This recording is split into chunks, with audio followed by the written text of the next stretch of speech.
Nós não somos imortais, mas nós podemos ser eternos. E a nossa eternidade, ela se garante na nossa obra, na nossa esperança, no nosso desejo de, como foi aqui lembrado, investir 100% de esforço se houver 1% de chance. Isto é, de não desistirmos. Mesmo não sendo imortal, poder imaginar a eternidade. A eternidade no que se faz, no que se vive, na recusa à falência da esperança, na possibilidade de entender aquilo que nos ajuda a existir de maneira mais plena. Eu, nascido em Londrina, como disse, meu pai, quando eu era criança, ele paulista, já faleceu, ele era gerente de banco. Numa época em que Londrina, todas as estradas eram de terra. E lá no Paraná se usava jipe de capota de lona. Você imagina num calor que eventualmente há naquela região do Paraná, capota de lona. E meu pai chegava em casa todo dia, 6h30 da tarde, era só poeira de cima e embaixo. Só dá para ver o branco do olho dele. Aquele calor infernal, poeira, suado. Em vez de entrar em casa e praguejar, xingar, reclamar, primeira coisa que ele dizia assim: mas olha como Deus gosta de mim, hoje quebrou o jipe na estrada e não estava chovendo. De uma outra vez ele chegava e dizia assim: olha como eu sou abençoado. Olha só, filho, hoje acabou a gasolina do jipe e faltavam só 2 quilômetros para um posto de gasolina. Qual era a perspectiva ali? Não era fingir que os problemas não existiam, mas era não dar a eles uma dimensão que não tem que ser dado. Isto é, quando você olha uma porta, você sabe que ela tem fechadura e maçaneta. É preciso prestar mais atenção na maçaneta do que na fechadura. Embora quem quer abrir uma porta não pode desconsiderar que ela tem uma fechadura. Mas há pessoas que ficam tão obcecadas pela fechadura que não enxergam nunca a maçaneta e aí não abrem o que pode ser aberto. E nesse sentido, claro, a ideia de uma capacidade de ter a percepção do não desistir, de ir buscar, de procurar, é algo decisivo. Na vida é preciso ter esperança, mas tem que ser esperança do verbo esperançar. Porque tem gente que tem esperança do verbo esperar. E esperança do verbo esperar não é esperança, é espera. Eu espero que dê certo, espero que resolva, espero que aconteça. Isso não é esperança, é espera. Esperançar é ir atrás, é se juntar, é não desistir.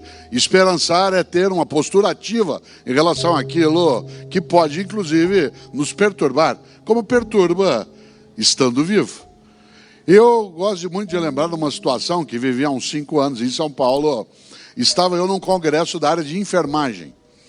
E quando terminou, havia um debate. 2.000 enfermeiras num espaço. E aí uma enfermeira, a hora que terminou a atividade, que ela veio para o debate, ela perguntou, pegou o microfone e fez uma pergunta que um filósofo gosta de responder. Ela virou e falou assim: professor, o que o senhor quer que fale sobre o senhor no seu velório? Pergunta funda. E eu aí dei uma volta, fui a Platão, Aristóteles, Heráclito, Parmênides, Anaxágoras, Anaxímenes, Pitágoras, Zenão. Falei, eu vou pegar essa enfermeira na volta, ela vai ver. Fui dando uma volta. Na hora que eu terminei, virei para ela e falei assim: e você? O que você quer que fale de você no teu velório? Ela falou, quero que fale assim: nossa, ela está mexendo.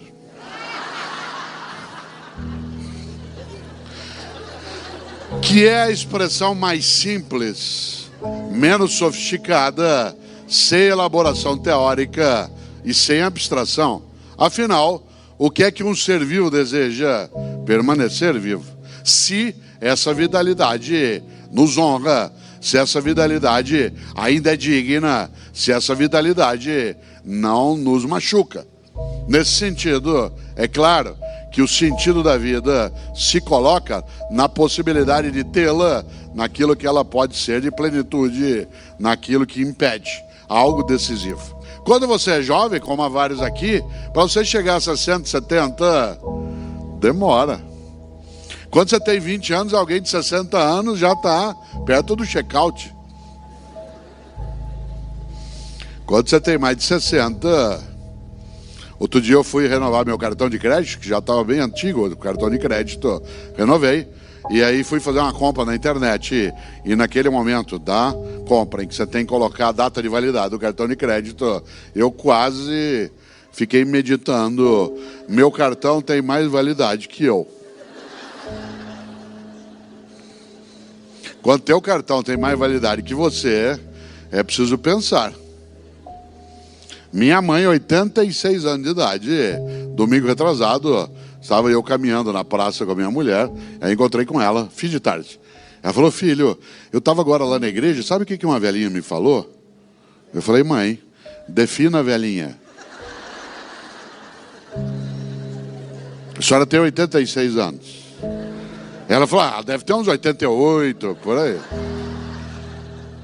A vida é muito curta para ser pequena. E quando é que você e eu apequenamos a vida? Quando a gente tem uma vida banal, fútil, superficial, inútil, morna, descartável. Um grande pensador gaúcho tem uma frase de uma clareza, só não entende quem não quer. Disse ele, a única coisa que você leva da vida é a vida que você leva. A única coisa que você leva da vida é a vida que você leva, não é a vida que te leva. É a vida que você leva. Com a tua condição, com a tua esperança, com a tua turbulência, com a tua dificuldade, mas sem acovardar-se, sem desistir, sem entregar. Interessante. Essa expressão de Aparicio Torelli, a única coisa que você leva da vida é a vida que você leva, ela se aproxima um pouco do grande poeta gaúcho, que é aquele sim que eu admiro mais, Mário Quintana, um homem estupendo. Todos esses que aí estão atravancando o meu caminho, eles passarão, eu passarinho. Todos esses que aí estão atravancando o meu caminho, eles passarão, eu passarinho. Mário Quintana, um homem genial. Ele tem uma trova que eu vou fazê-la para você e eu não esquecemos. Ele diz, um dia pronto, me acabo. Seja o que tem de ser, morrer que me importa, o diabo é deixar de viver. E quando é que você e eu deixamos de viver?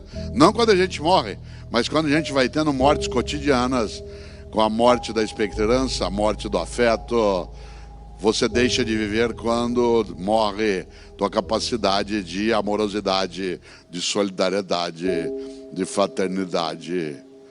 Por isso, quando Disraeli fala, a vida é muito curta para ser pequena, é claro que nós não somos, obviamente, imortais.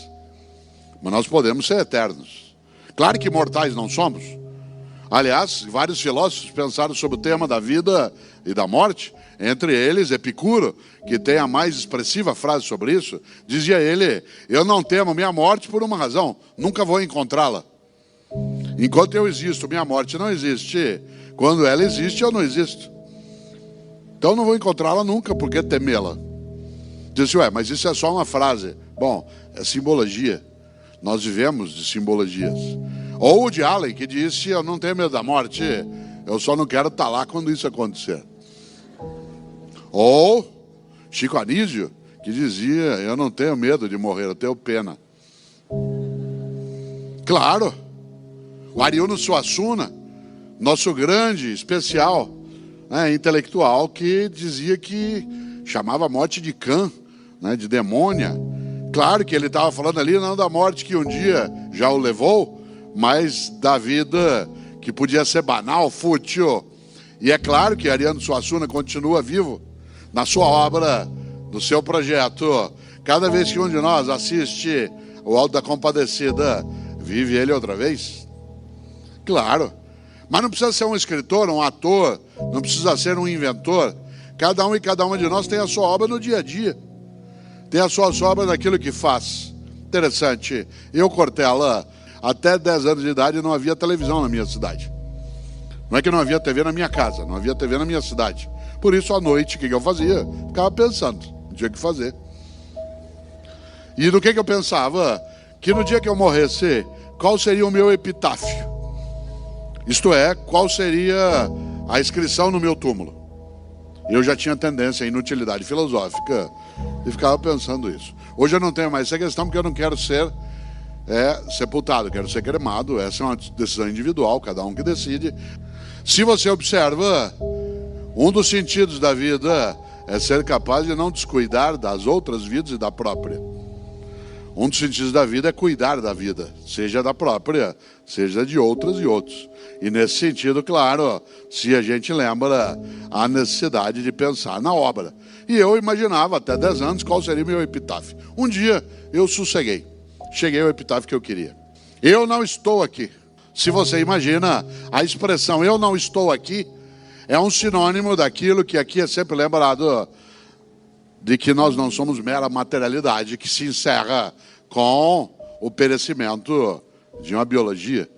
Isto é, algo em nós que persiste. Alguns creem que seja imaterial e outros creem que seja, além da imaterialidade, a própria obra daquilo que fica. Olha que coisa interessante. Quando a gente imagina qual é o impacto que isso carrega, é necessário lembrar de novo. A vida é muito curta para ser pequena. E quando é que você e eu apequenamos a vida? Quando a gente tem uma vida banal, fútil, inútil, superficial.